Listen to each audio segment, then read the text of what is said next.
Governor Anusuya Uikena Justice Siddharth Mridulbu High Court of Manipur ki Chief Justice ona wasak lokrai. Panduna lairiba case sing athubada loishina bokonagani haina Chief Justice Siddharth Mridulna phongdokrai. State amadi nation ki mayokda lakpa thabak amata compromise tawroi. Constitutionally thabak laukhatkani khatnaraga chainaraga kapnaraga tawgadaba natte haina Chief Minister na phongdokrai.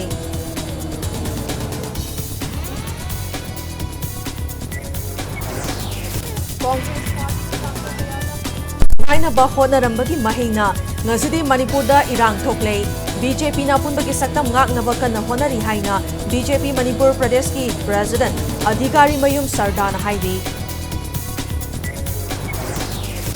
Golden Jubilee celebration ga mari leinana Amzu gi RTI cell ama hangdokrei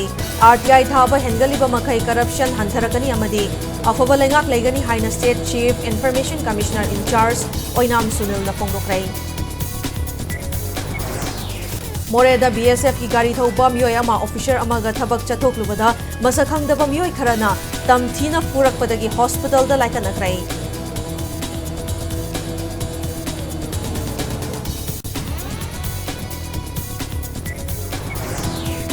amasung National Deworming Day ki anishiba round ngasi state ki thakta haudokrai deworming tablet charuba nupimaja mahiroi taruk masa nungairaktabadagi hospital da pukhatuna laikanakrai